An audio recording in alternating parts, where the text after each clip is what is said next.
నేడు చెన్నైకి Chandrababu Madras IIT conclave కు హాజరు విద్యార్థులను ఉద్దేశించి సీఎం ప్రసంగం వంశీ బెయిల్ పిటిషన్ నేడు తీర్పు వెల్లడించనున్న కోర్టు సత్యవర్ధన్ కిడ్నాప్ కేసు వ్యవహారం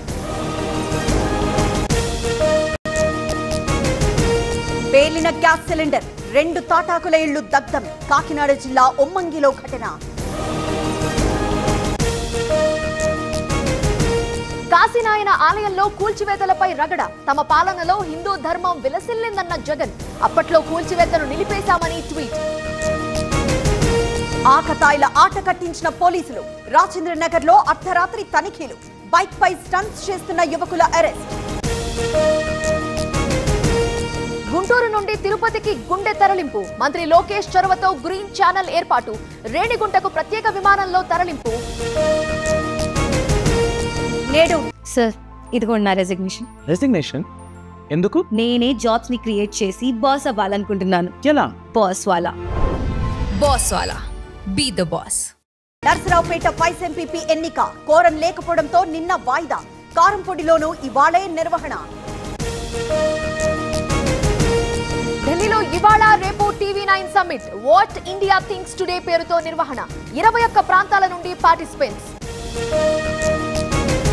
సాయంత్రం టీవీ9 సమ్మిట్ కి ప్రధాని మోదీ అభివృద్ధి సహా కీలక అంశాలు వివరించే ఛాన్స్ ప్రసంగంపై ప్రపంచవ్యాప్తంగా ఆసక్తి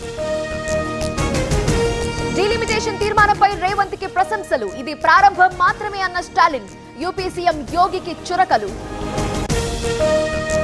నేటి నుంచి తెలంగాణలో వడగాలుల తీవ్రత ఇవాళ 15 జిల్లాలకు ఆరెంజ్ అలర్ట్ ఏపీలో 89 మండలాల్లో ప్రభావం నల్ల బ్యాడ్జీలు ధరించి నమాజ్ కు వెళ్లాలి ముస్లిం పర్సనల్ లా బోర్డు సూచన పాతబస్తీ నైట్ బజార్ ను సందర్శించిన సిపి బాధితుల సమస్యలు పరిష్కరించాకే రెండో దశ దాల్మియా సిమెంట్ పై కడప కలెక్టర్ హామీ మైలవరం మండలంలో ప్రజాభిప్రాయ సేకరణ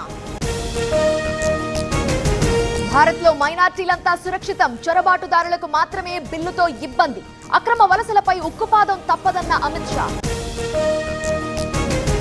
నేడు జస్టిస్ వర్మ అంశంపై సుప్రీంలో విచారణ ఎఫ్ఐఆర్ నమోదు చేయాలని ఇప్పటికే పిటిషన్ ఇవాళ ఎంక్వైరీ కమిటీ ముందుకు జస్టిస్ వర్మ బెంగళూరులో దారుణం సూట్ కేసులో మహిళ డెడ్ బాడీ భార్యని ముక్కలుగా నరికిన భర్త